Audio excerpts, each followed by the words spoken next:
Hello, everyone, and welcome to April the 10th. We're a little less than 2 weeks from Earth Day and right in the middle of World Habitat Awareness Month. And it is through that lens that we begin today's edition of Green Builder Media's Impact Series, Game Changers in Sustainability. Today we welcome Dr. Kathleen Dean Moore, author, editor, professor, and environmental philosopher.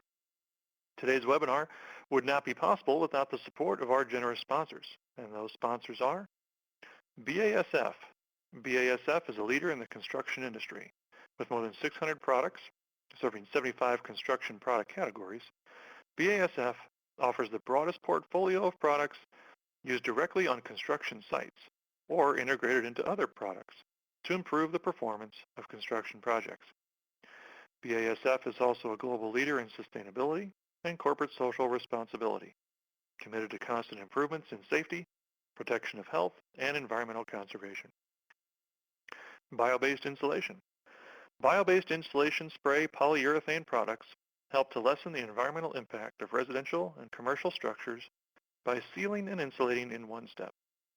Bio-based insulation integrates rapidly renewable ingredients as replacement for a portion of the petroleum in many of their insulation products without hindering performance and has replaced chemical blowing agents with water.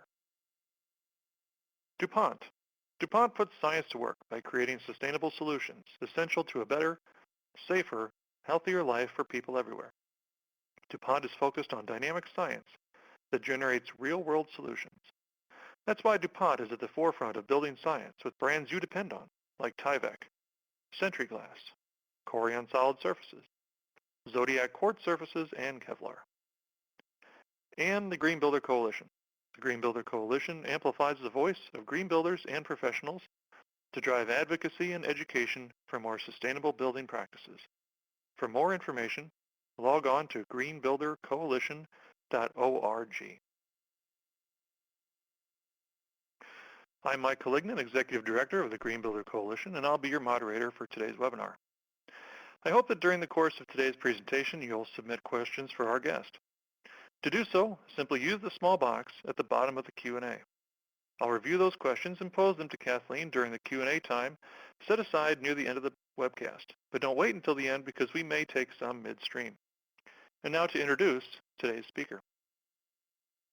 Dr. Kathleen Dean Moore is Distinguished Professor of Philosophy at Oregon State University and co-founder of the Spring Creek Project for Ideas, Nature, and the Written Word.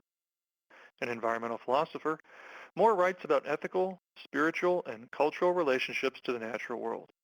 Her recent award-winning book, Moral Ground, Ethical Action for a Planet in Peril, is a call to action on climate change from 100 of the world's moral leaders. Moore is best known for her books of nature essays, one of which, The Pine Island Paradox, won the Oregon Book Award. Her work has appeared in many anthologies and journals, including Audubon, Discover, Connotations, Earth Island Journal, and Orion, where she serves on the board of directors. Her current collaborative work, the Blue River Declaration, uses ecological concepts to make a powerful moral response to our environmental emergencies. Our host is the prestigious Ron Jones, president of Green Builder Media and board chairman and co-founder of the Green Builder Coalition. Take it away, my friend. Thank you, Mike, and welcome everyone. This is a real treat for us and a privilege to be able to have a conversation with my new favorite author, Kathleen Moore. Kathleen, I first became aware of your work when somebody sent me a link to an interview that was conducted for the publication The Sun, and I immediately was captivated by your mastery of the English language and the clear message that you impart regarding our need to apply moral reasoning to the issues that we're facing today. And one of the things that struck me right in the beginning, and I want to jump right in on, is the point that you make about finding ourselves in this position between hope and despair. I wonder if you would just open by talking about that a little bit. I'd be happy to. we are caught in a difficult situation, aren't we, where we think that maybe our only two choices are a kind of blind hope that everything's going to be okay, and this kind of blinding despair that no matter what we do, everything's going to not be okay. And so either way, the hope or the despair is a kind of moral abdication. If we are blinded by hope, then we don't have to do anything because everything's going to be all right. Or if we are blinded by despair, we don't have to do anything because no matter what we do, it won't make any difference. So whether we are hopeful or despairing, there's nothing calling us to action. But when I hear that, I think immediately that this is a false dichotomy, and that between hope on one hand and despair on the other hand, there's this very broad area that I call, this very broad moral ground that I call integrity. Integrity is a matching between what you believe and what you do. Integrity is a life of principle, so that no matter what the consequences are of your actions, you're doing what you believe is right. So you're acting gratefully towards the earth because you believe it's a great gift. And you're not taking more than your fair share because you believe in justice. And you're living respectfully on the earth because you think it is a glorious and bountiful place. Not necessarily in order to make a difference, but because you must, because it's the right thing to do. Kathleen, you're a marvelous writer and a marvelous storyteller, and I wonder if you could take us through the transition that occurs between nature writing, which you clearly have a mastery of, and the uh, the move to moral ground, where you're really talking about the role that we have on Earth and our larger responsibility. Yeah, that was quite a switch for me. I write in celebration of the natural world. I write in gratitude for the natural world. But after a while, it started to be clear to me that it wasn't enough to be rejoicing in frog song while bulldozers were taking out the marshes. And it wasn't enough to be celebrating the return of birds in the spring. When they were coming back bedraggled and in fewer numbers. It simply was not enough to sit back and watch this world, watch what I loved, be so degraded. And then one night I was putting my granddaughter to sleep. She was maybe 2, and we were lying in bed, and we had just read a book about owls, and we turned off the lights, and we were lying there quietly. And from the other pillow, I heard this little voice hooting like an owl. And I couldn't help it. I just burst into laughter, and pretty soon the whole room was this ruckus of hooting and laughter until her mother came in and told us please to be quiet. And in that silence, I said to myself, that's it. It's over.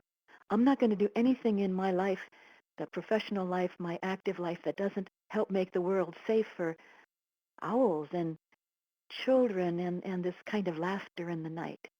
And so from that point, I made a very sharp turn in my work, and I have been working on climate change action ever since. In that regard, what do you see as the role that we have on Earth as human beings and as a species? Oh, that's a very interesting question. I think of a human being as the result of the creative evolution of the world, and I think of us as the the universe's way of understanding itself. I see human beings as the way the universe can turn back and rejoice in its beauty. I think of human beings as the mind of this creative evolving universe. You know, there are people who will say human beings are a cancer on the earth. Human beings are so wrong-headed that the world would be better without us. But I simply don't think that's true. I think we are the ones who have the ability to imagine things to be different from the way they are now and to work to make that difference. When you speak your truth, it seems to be rooted many times in family situations. It's reflective of a clear connection that you have with your immediate family and with your extended family. I wonder if you'd expand a little bit on that. I am happy to. I am a mother of 2 and the grandmother of 3. When I think about the effects of climate change on the world, when I think about the rising levels of the sea, when I think about the spread of infectious diseases, I'm reminded that it's our children who are going to have to live in whatever's left of the world when we get done with our extractions and our degradations. And it bothers me a great deal. I think our responsibility is to the children. And if we say we love them, then we can't continue to take away what they need to live thriving lives. So I think absolutely that being part of a family it puts a responsibility on us to love our children in very definite and active ways. And I think it's important to ask ourselves, what do you love too much to lose? And if the answer to that is these little children, then the consequence is immediate and necessary, that we need to take the steps to protect them right away from the effects of climate change. You talk about what you term the betrayal of love and the abandonment of our responsibility, and tie those things into a lot of different aspects of how we approach these issues of such magnitude, the climate change that we're seeing in the world. Um, how can we reconnect with those responsibilities and avoid that betrayal? Mm, yeah, a good question. I think that parents have the responsibility to their children to be really clear about what their children need.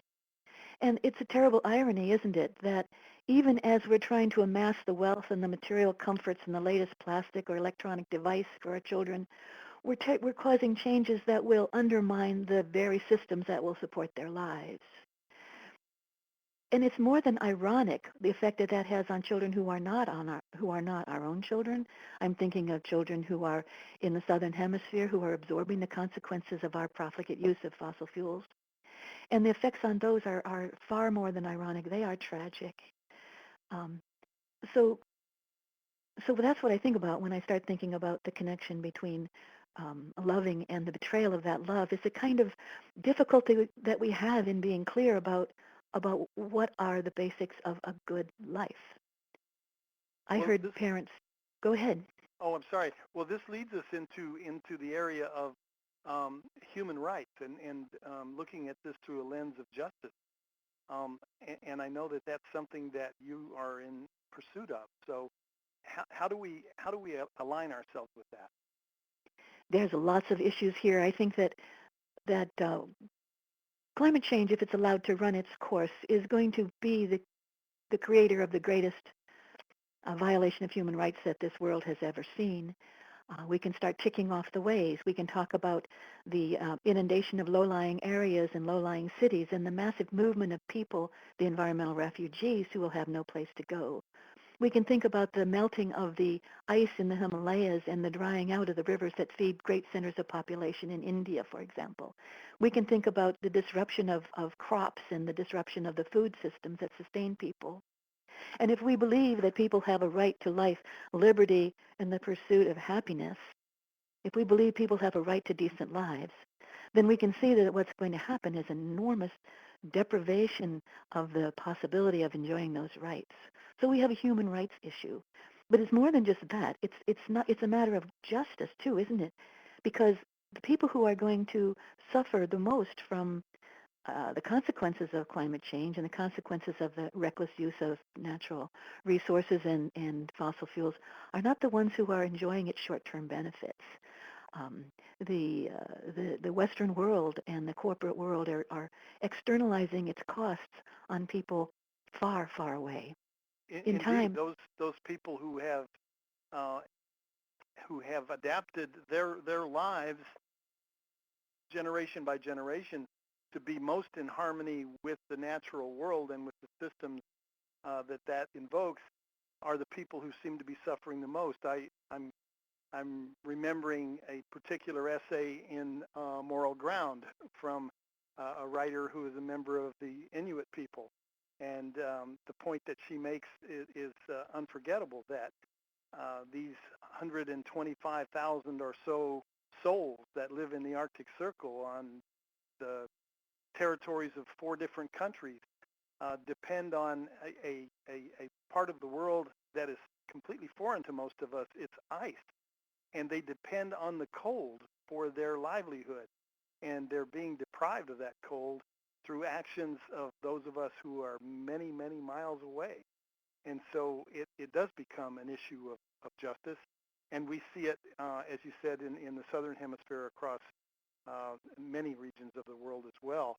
I want to ask you.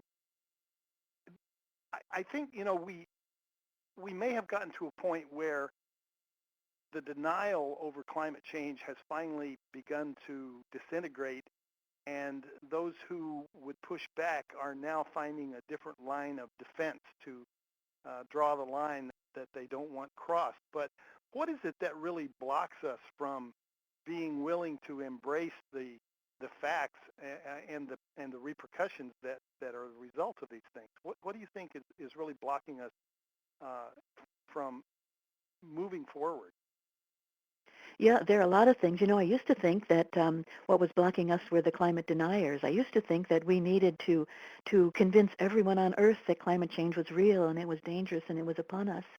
But then I realized that as you say, that opposition is disintegrating, and that probably it's about 9% now who are active deniers.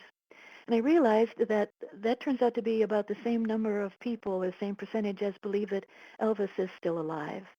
And when I realized that, then I thought, okay, that's over. We can go ahead and do what needs to be done. Um, Another thing that blocks us, though, is this notion that science alone can do what needs to be done. That if only the scientists could speak more convincingly or with a single voice, that maybe uh, we would listen to them. And so the scientists have been real heroes, I think, in this. Even to the point of taking lessons in communication to try to get this word out. But they relied on this belief that if people only knew, then they would act. But I think that's a very sad mistake, because people can know and still not act. And that to know the facts are not enough to reach decisions about what we ought to do. We philosophers talk about the practical syllogism, and you'll forgive me for speaking like a philosopher for just a moment. But the point I would make is that any argument that has a conclusion about what we ought to do is going to have two premises. And the first premise is based on science. It's the facts. Climate change is real. It's dangerous. It causes harm. It's upon us. But that alone isn't going to tell us that we need to act. In order to determine that, we need a moral affirmation. We need a normative claim. We need to say it's wrong to carry out policies that hurt people. It's wrong to wreck the world. Here's what we value. Here's what we believe in. Here is what we think is right and good, and here's the way the world ought to be. If you know the way the world is, the context of your decisions, and if you're clear about your values, then and only then you can reach a conclusion about what we ought to do. So I'm calling for a moral conversation about climate change that's as robust as the scientific conversation. And then I think we can really go forward. When we think about the scientific explanation, it seems that we also look to advances in technology as part of the solution. Do you see that as playing a role? And if so, how do we align that and move forward on parallel tracks with our moral commitment as well as the ability to solve problems through technology? Yeah, I've been reading James Hansen's prescriptions for how we're going to get out of this. He says we can do this. We really can do this. If we start this year, what we're going to need is a decline of fossil fuel emissions of 6% this year and 6% next year, and so on until we are able to achieve stability of climate. Um, but the question then is, how are we going to achieve that 6%? Let us assume that we have the determination to do this. Let us assume that people are standing up with their arms raised and say, yes, we do need to act now to save this planet and everything that we love on it. Then the question is, how do we do that? And there are economic answers. We need some sort of way of regulating fossil fuel pollution. We need some sort of stop to creating the infrastructure for fossil fuel industry. But in addition, we need to exercise the human imagination. We need to say, we're smart. we can imagine a better way. And I think it's technology that is involved, not singly, but involved in this effort of the human imagination to try to think of doing things differently. It's going to take everything. It's going to take every part of the human mind.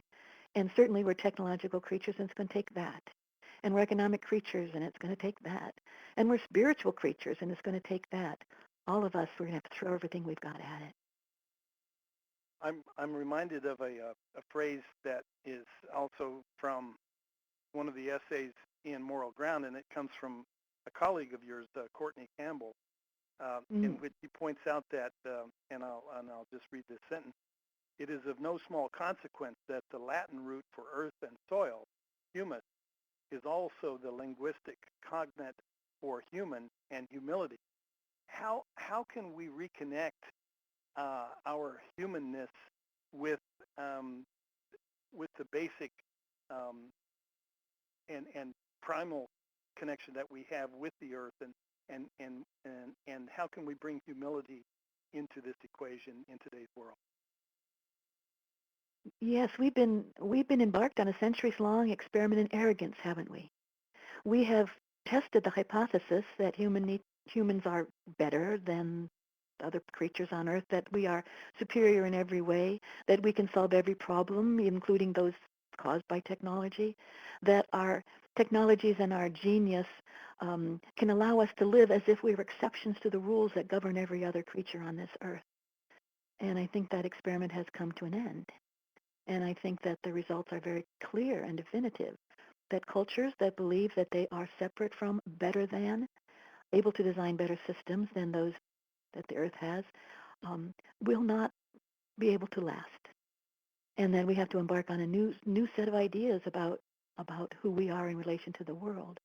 I think of that old view, that experiment in arrogance, as being represented by this view that we are the star on top of this great magnitude, or this great complexity of greenery that is the rest of the world.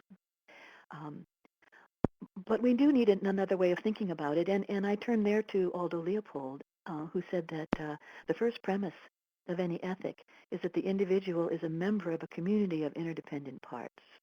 So we're not separate from the world. We're deeply, deeply embedded in it. And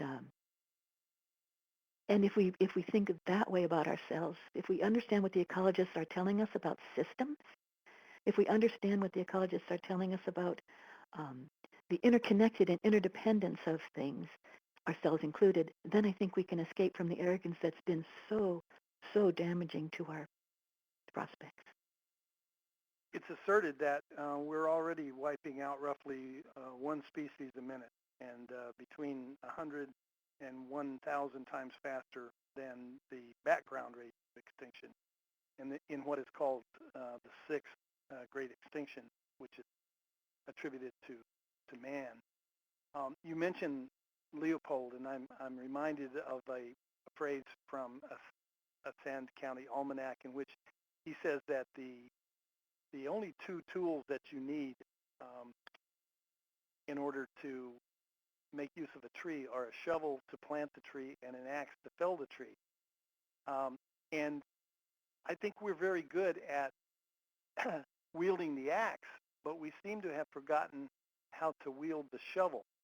And that then takes me to a proverb that I've heard many times, which says that the best day to plant a tree is 20 years ago. The second best time to plant a tree is today. Mm-hmm. How do we take that first step? How do we abandon the fact that we're behind the curve and say, okay, today is the day that we have to start? It's sad, isn't it? Had we started long ago, had we started even in 2005, we would only have had to reduce our carbon footprint by 3% a year. But if we wait until 2020, it's going to be 15% a year.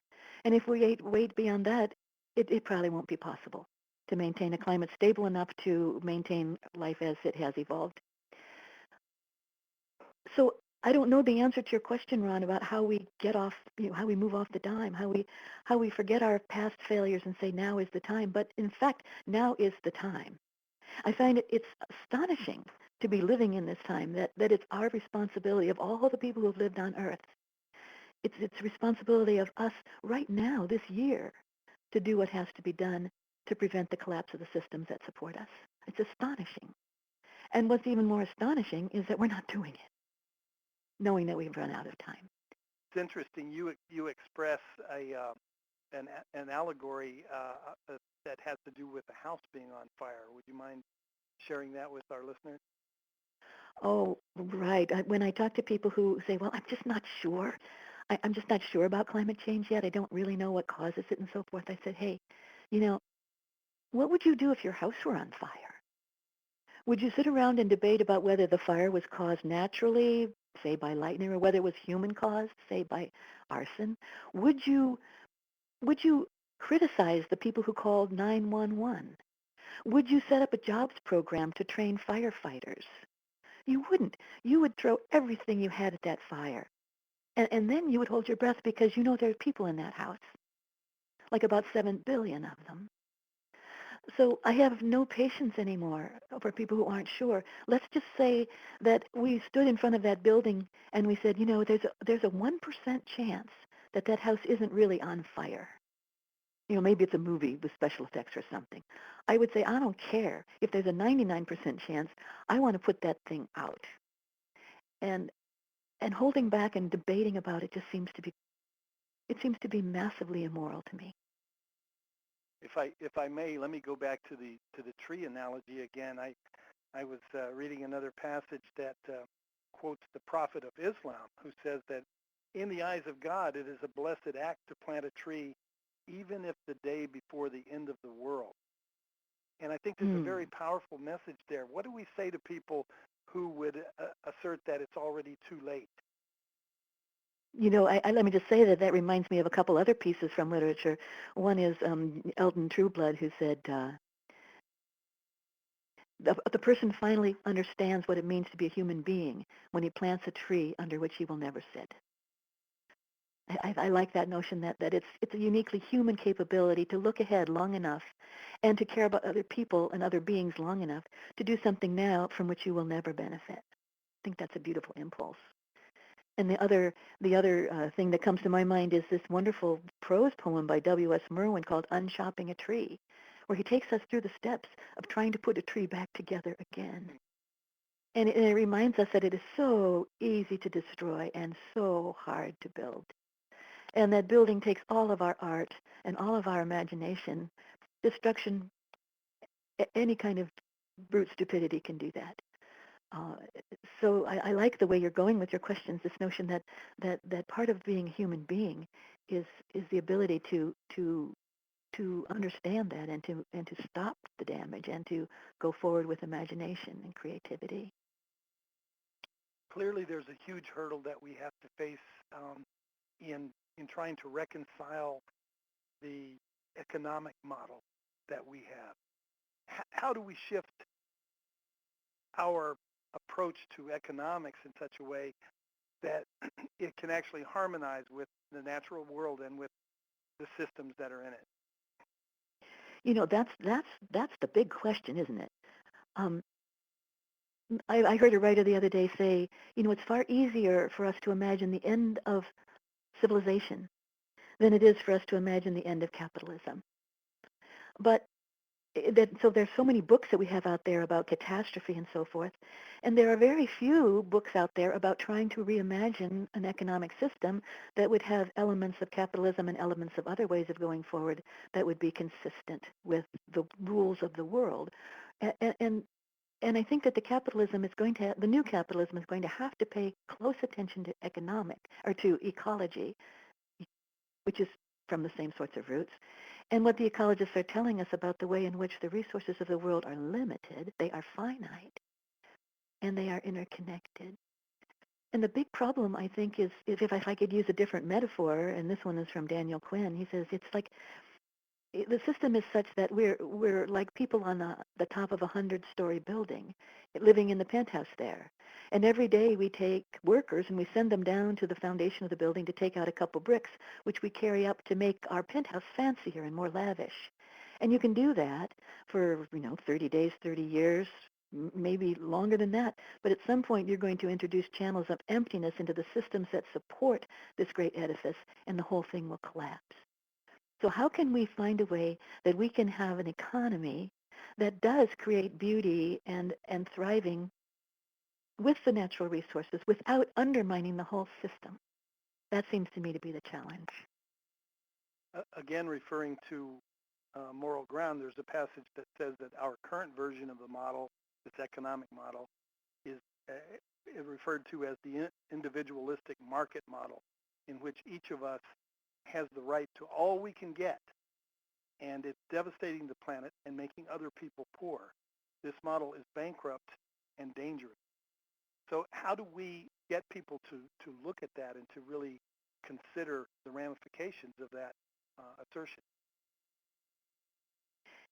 Well, it sounds as though that's some of the work that you're doing, trying to call people to a sense of responsibility for the whole rather than responsibility only for themselves. Um, we try to teach our children this, don't we? We try to teach them not to take more than their fair share. And even as we tell them that, we are taking more than a fair share and giving it to them. And we tell our children, if you're going to make a mess, you need to clean it up. But at the same time, we make a terrible mess, and we force other people's children to clean it up. Uh, so there's some deep-founded inconsistencies in what we're doing, and I think it's going to be a real challenge to try to reconcile an economic system built on growth and accumulation of wealth for oneself with the knowledge that it's a limited world, that we can't continue to accumulate endlessly, and that it's populated by many people who have the same aspirations as ours. So questions become questions of fairness and the allocation of resources that I'm not at all sure that our capitalist system is able to grapple with. I think we'd be remiss if we didn't also talk a little bit about the issue of human population and the explosion of population growth. How do you factor that into this call for moral responsibility? If we live on a world that's finite, then we're all going to have to show restraint. And restraint is going to have to be one of the virtues. We're going to have to rethink what it means to be a virtuous human being. And a person who is restrained, I think, is going to be more a human being in these new times.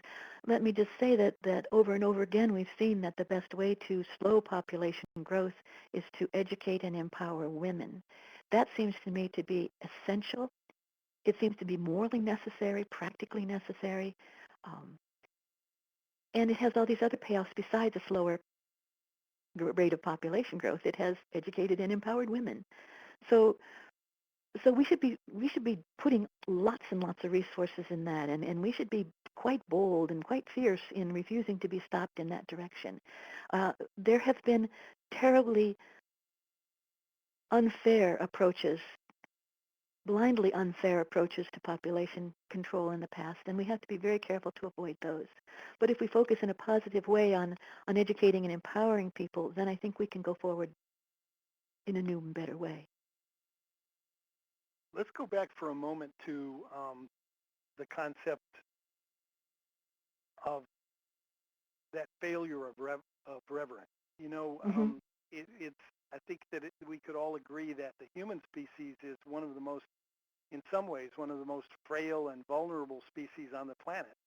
At the same time, we seem to have abandoned our reverence from where we came, and I wonder how we're able to make that reconnection. How can we get people to um, understand that we need to take better care of this precious and finite world?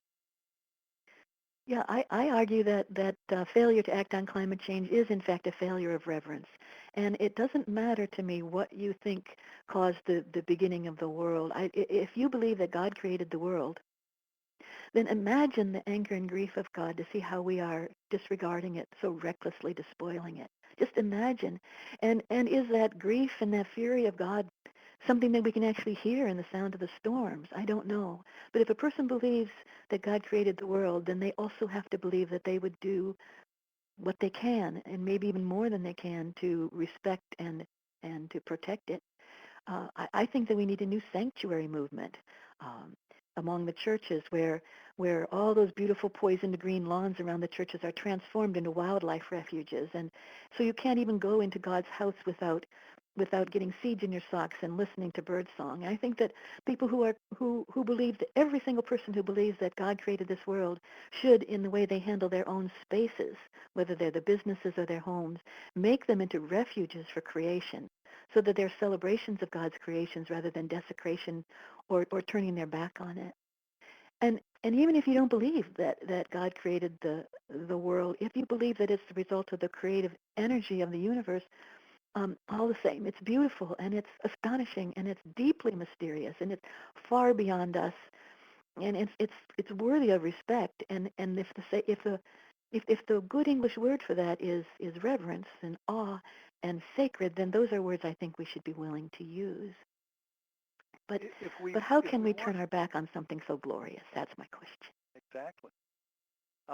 If we truly want to be active, if we want to be advocates, if we want to be stewards, how do we address the the, the breakdown in policy?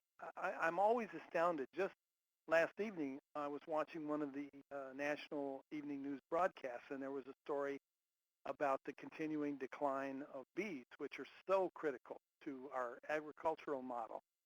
And there was a commercial beekeeper who reported that he is losing 50% of his bees and colonies and hives uh, to a new set of insecticides that are actually brought up through the seed, through the plant, and into the plant structure itself. And his industry has called upon the EPA to put a hold on these things. And EPA's response is that they will do a study, but it'll take 5 years to do the study. How can we turn the ship of policy in such a way that we approach things from the standpoint of not having to prove that something is a threat, but being concerned enough about the threat to um, put it on hold until we're sure? Yes, and why is that so hard for us? You know, the Europeans have the precautionary principle built into their legal systems, so that until you can demonstrate that something is not harmful, you can't introduce it into the ecosystem. Whereas in our system is that somebody, some sort of poor, underfunded, disrespected EPA biologist somewhere is going to have to prove that it's harmful before we'll put any brakes on it at all. We've got it exactly backwards. And the kinds of consequences we're seeing are, as you say, devastating. There are alarm bells going off all over the agricultural system saying that you can't you can't pour poisons on the land and not expect to have any consequences. You can't pour nitrogen onto the land. You can't till the land and release all the carbon dioxide in it. Uh, there are consequences to those things. And even if it's making your company a great deal of money, those are costs that you're externalizing onto the people who should stand up and say, no more, no longer. Will we tolerate that kind of recklessness with our children's well-being?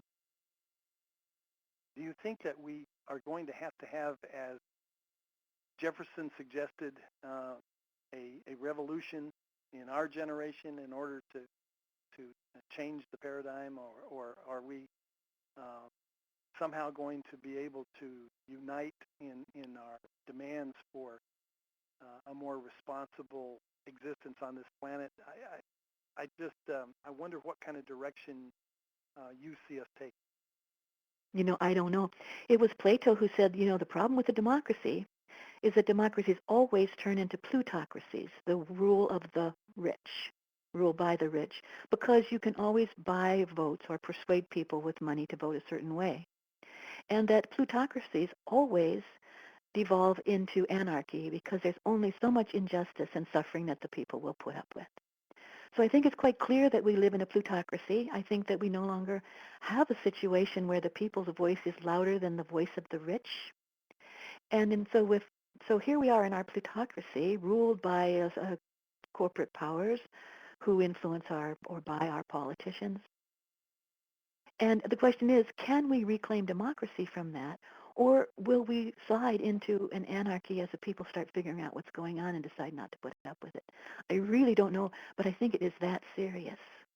So when you ask me, do we need another revolution? Do we need to reaffirm the principles of the American Revolution? I think the question would be, we do, but what kind of a revolution can it be? Can it be a peaceful revolution that is a revolution of ideas and imagination and conscience? Or is it going to be a more violent revolution that spins out of control?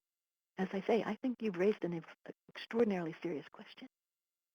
Well, I have several additional questions, and then I have a special request for you, but I wonder if maybe I shouldn't call on Mike to share some questions or input from those who are in attendance. Mike, do you have some contributions from those who are with us today? Yeah, I do, Ron. I got a couple of questions, and I also have a couple of my own as well. But first, I want to get to the audience. We have a question from Augustine, and passes along the comment of excellent presentation. Very thankful for your time and input. But curious to know your thoughts on Paul Hawken's work, specifically his ideas on the blessed unrest. Do you think there's now a critical mass of people and organizations working toward the betterment of society and the environment to actually make a difference? Paul Hawken's book, Blessed Unrest, if you haven't seen it, you must.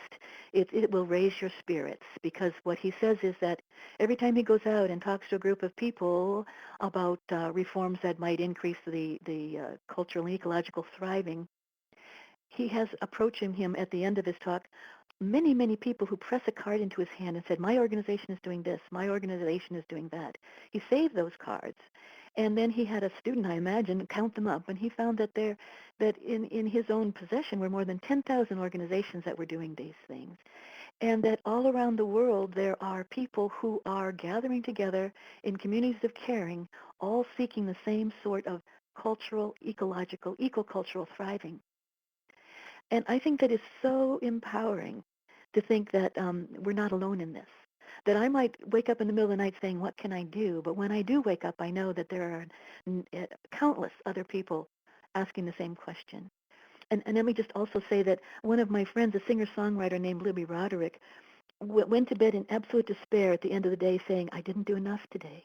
I didn't do enough. But as she went to sleep, she realized that as the sun was setting in her part of the country, it was rising somewhere else. And somewhere else there was another person who was getting up and meeting the day and doing what she or he could do to increase the thriving of the world. So Paul Hawken calls us to remind ourselves that we are members of many, many communities of caring. And when I go out and speak to people and ask them to indicate to me, shout out how many of these communities of caring they belong to, it's a deafening chorus. So there may not be any leaders emerging, and we may be disappointed in our leaders, but there are many, many people out there who are doing that work instead. We have another question as well, Kathleen. It's from Sarah. She wants to know, how can we in the U.S. be real leaders in this transformation in a way that will influence other countries? And then the follow-up question would be, which countries are leading the transformation now? Yeah. I guess the better question is that if the United States is a leader of the world, it calls itself the leader of the free world, why is it abdicating its leadership role in regard to climate? Why is that? And is it, in fact, perhaps the influence of the corporations that make so much money by drilling and selling oil? Or is there something else going on here that would take people who are in natural positions of leadership and have them cringe in front of a single issue? That's an important question. But if you want a blueprint, I can't tell you how we can get the spine in our leaders. I don't know how we can do that, but I do know what needs to be done because I've been in conversation with many people um, who are making this following suggestion that we really have three things that we need to be for, and one is the immediate implementation of policies that restrict carbon pollution, either by regulating the pollution or by regulating the price. And secondly, that we need to stop or block the investments, the government investments that expand the fossil fuel infrastructure, so that we get our own house in order. And then I'm quoting here Mark Jacquard from Simon Fraser University in Canada. He says, then we really need to insist that other countries adopt comparable climate policies, and that we have to put trade measure on their imports if they don't. Now, let me throw that out as the suggestions of one economist who makes it clear the mechanism of leadership that we can do. First, get your house in order with these first two steps, and then find ways to get the rest of the world to line up behind them. I don't know what I think about that, but I put it out for your consideration. Okay. I wanted to interject one of my own questions in this, and then I'll get back to Danny's question here in just a minute. What do you feel is more practical, or maybe the better way to ask the question is, what do you feel that would make the bigger difference sooner? Is it individual change? Is it corporate change? Is it governmental change? Ideally, it would be all three. Changing of behaviors and practices on all three levels. But what do you think is the most practical first step? No, I would have to say with you that you have to do all three. I used to say it's number one. First, we have to get our own houses in order. We have to invent lives for ourselves that don't take more than our fair share. And we have to create communities of caring so that we can join with others in doing the same thing. I used to say that. And I still think it's true. We have to do that individually. And so what have I done? I gave away my hybrid, and I either walk or I do a shared hybrid thing. Um, I plant trees in this land that I control. I've made a marsh. I do all these things, and it doesn't make any difference at all because I fly everywhere I go. And and it is very, very frustrating, the individual action. Um, but we have to do it anyway, and we have to find ways to make up for the damage that we cause if we feel we have to cause that damage. But now what I think is that we really have to insist that the government help in this challenge. I mean, that's what governments are for. Governments are to help us do collectively and in a community way things that we can't accomplish individually. So here we have a situation where all of us as individuals trying very, very hard is not cutting it. And so we have to invoke this great institution that we've invented to bring our efforts together in a concerted, um, cooperative way. That's what governments do. And we have to insist that our government do that. Now, as for the economic piece, I think that's really important too. And I know I would turn that question back to those of you and the people in the audience too, whose work in the world is to figure out how the business world can help with this. And I'm deeply grateful for that effort. I want to get to Danny's question here. First, a comment of agreement and appreciation for your understanding and passion about this very real issue. The question is, since global cultures have such diverse differences, both scientifically, morally, and politically, can we really expect any substantive action on climate until we reach the event horizon?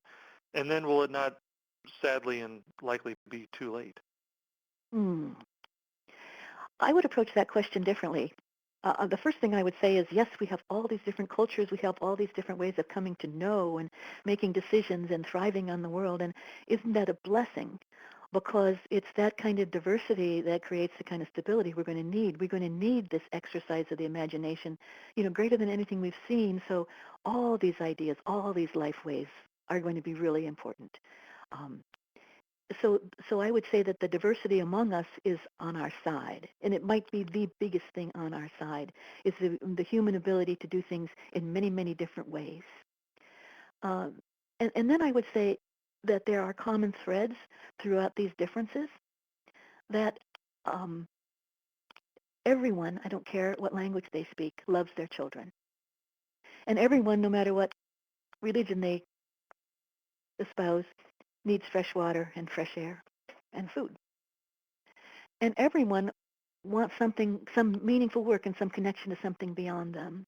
And that every one of these basic core values, call them needs or call them values, is threatened by climate change. So the things that we have in common should be able to call us to common action.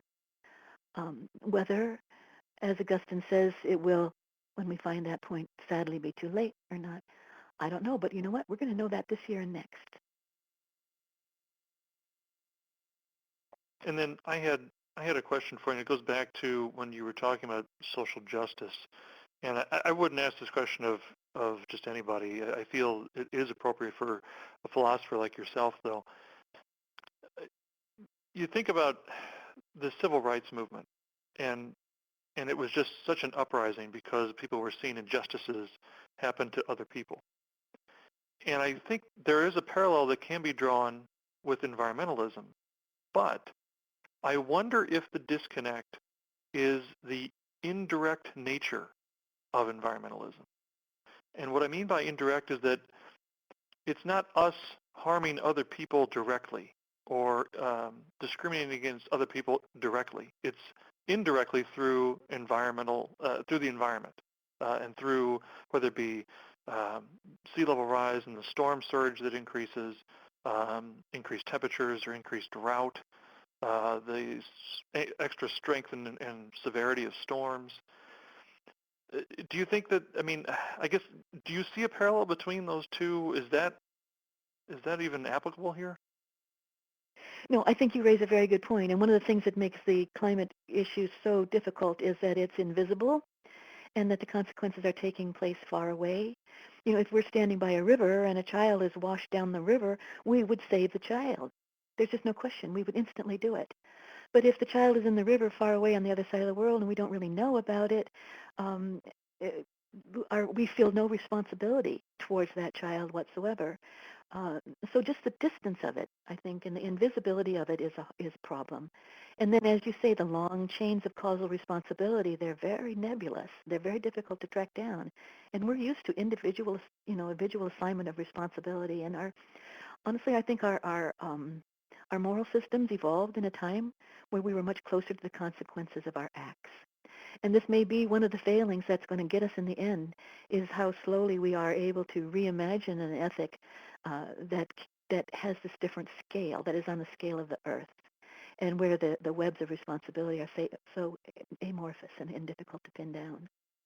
You raise a really important point. Um, but think about the civil rights movement.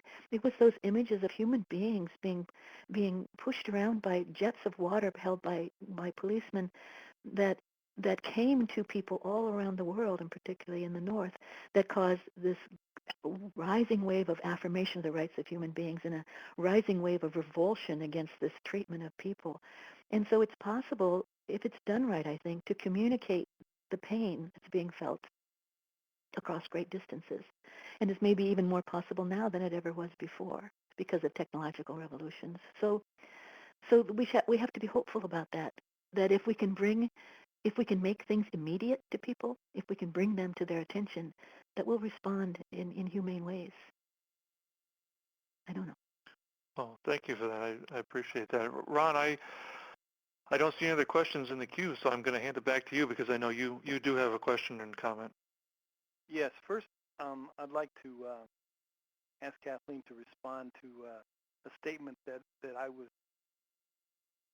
shocked to see a couple of weeks ago, where a U.S. congressman was actually quoted as saying, the best thing about the earth is that when you poke holes in it, oil and gas come out. How do you respond to that, Kathleen, Oh, if at my. all? Yeah. Oh, my. Yes. Well, one of the things that I think is very important for fossil fuel industries to convince people of is that they can poke holes in the earth without causing harm. And you see this as a campaign theme as part of the effort to confuse the issue is to say we can do these sorts of things without causing harm, which of course turns out again and again and again not to be the case. Um, Again and again not to be the case, not only in the direct consequences of the oil spills and these oil eruptions, but in the consequences through the changes in the destabilization of the weather. But I have to tell you, and I guess I'm going out on a limb here, but there was an advertisement some years ago from an oil company, and it had a picture of the cloud-splashed earth. It was very beautiful, and underneath it said, "Mother Earth is a tough old gal." And honestly, I wrote to them and I said, if the earth were your mother, she would grab you in one rocky hand and hold you underwater until you no longer bubbled. I was that angry. I was that incensed. And the evocation of the mother, too, I think is deeply insulting. That this is our Mother Earth. It's a source of all of our life. It's a source of all of our nourishment. It's a source of our moral education, and it's the source of our hope and our joy. And to deride the earth as simply a tough old gal, that strikes me as outrageous. And I agree completely. I Yeah. wonder if we could wrap up by allowing me to ask a special request of you.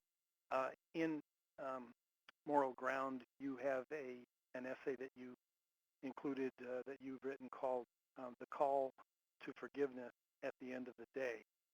And there are a couple of paragraphs there that are especially meaningful to you and therefore to us. I wonder if you would mind sharing that with us. Yes, I'd be happy to. Thank you for asking. The essay is called "The Call to Forgiveness at the End of the Day," and I'm going to pick it up almost at the end of the essay, where I have my little baby granddaughter with me at the edge of the pond, where I often go for some solace and some thoughtful time. Here it starts. I held my granddaughter in my arms and sang to her then, an old lullaby that made her soften like wax in a flame, molding her little body to my bones. She fell asleep in my arms, unafraid. I will tell you, I was so afraid. Poets warned us, writing of the heartbreaking beauty that will remain when there is no heart to break for it. But what if it's worse than that? What if it's the heartbroken children who remain in a world without beauty? How will they find solace in a world without wild music? How will they thrive without green hills edged with oaks? How will they forgive us for letting frog songs slip away? It isn't enough to love a child and wish her well. It isn't enough to open my heart to a bird-graced morning. Can I claim to love a morning if I don't protect what creates its beauty? Can I claim to love a child if I don't use all the power of my beating heart to preserve a world that nourishes children's joy? Loving is not a kind of la-di-da. Loving is a sacred trust. To love is to affirm the absolute worth of what you love and to pledge your life to its thriving, to protect it fiercely and faithfully for all time.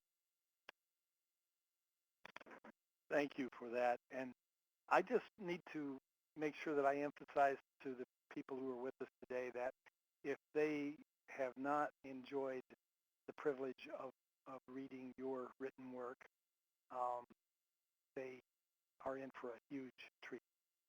You have a marvelous ability to articulate feelings that we have but haven't been able to put into words.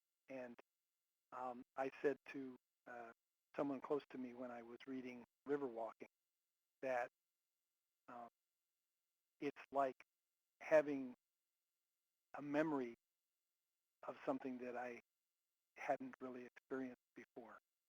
And so Mm. I really thank you for the beautiful ability that you have to articulate ideas that are important.